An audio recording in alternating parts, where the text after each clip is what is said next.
Consider how the brain's division into complementary hemispheres affects our perception.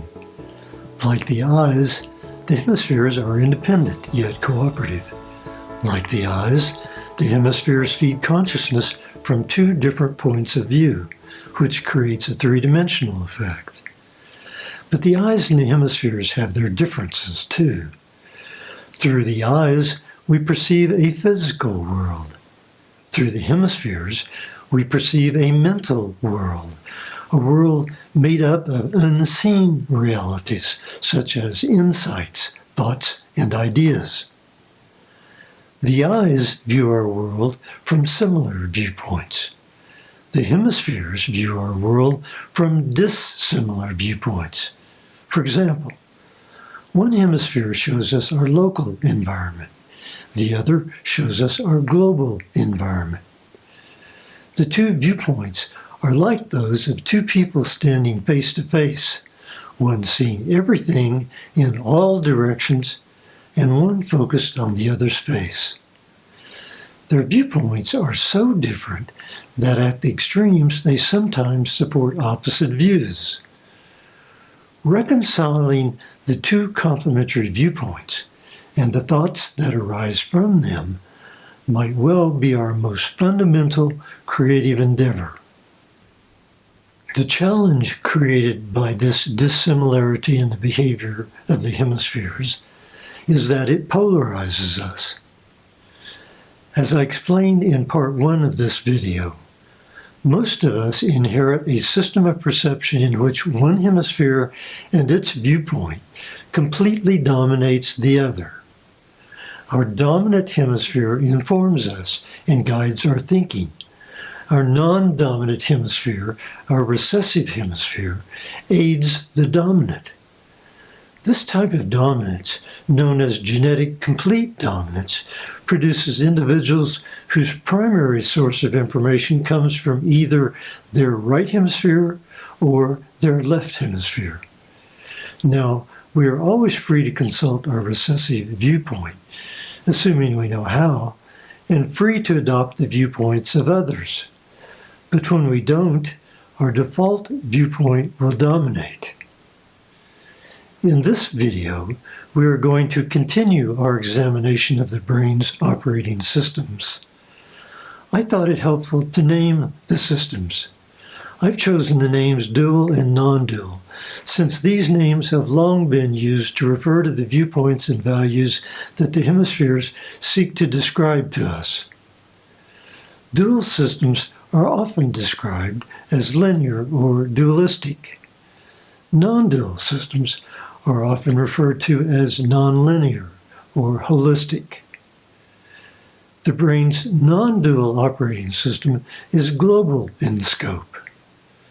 A global viewpoint is omnidirectional. With a global viewpoint, we perceive our body of thoughts as a whole. In other words, we see the context. It's a big picture view. Since the essence of what it means to be non-dual is that everything is included, even the dual, non-dual thinking is holistic thinking. In comparison, the brain's dual operating system is local in scope. A local viewpoint is focused. Our focused system shows us the parts of things, the text. It gives us a detailed view. Dual thinking is compartmentalized. The non-dual hemisphere's global viewpoint is inclusive, which means it shows us everything. We see the abundance of the universe. Seeing abundance, we feel free to spend, a characteristic commonly associated with liberals. In contrast, our local viewpoint is exclusive. Being exclusive, it sees the scarcity of things. When we focus on scarcity, we tend to hold back what we have out of caution. We act conservatively. Our non-dual hemisphere is passive. Perhaps this is because the abundance it sees, combined with its connectedness, leaves us in a state of oneness, and this gives us a deep sense of satisfaction. In any case, when we want to interact with something, our passive non-dual hemisphere helps us attract what we want. In contrast, our dual hemisphere is aggressive. The separation and scarcity it shows us leaves us always hungry for more. Its method of acquisition is to go after what we want. Here's another example of how the brain's dual and non-dual operating systems differ in character. Our non-dual hemisphere is operated by an open system. As an open system, it draws on all viewpoints and ideas, including those of our dual system. An open system is a trusting system. Research shows that new information is sent to our non-dual hemisphere first. In contrast, our dual operating system is a closed system. It's wary of outside sources. It's cautious. It's skeptical. Since this system is closed to outside influences, if we want information from our non-dual system, we must open up and inquire.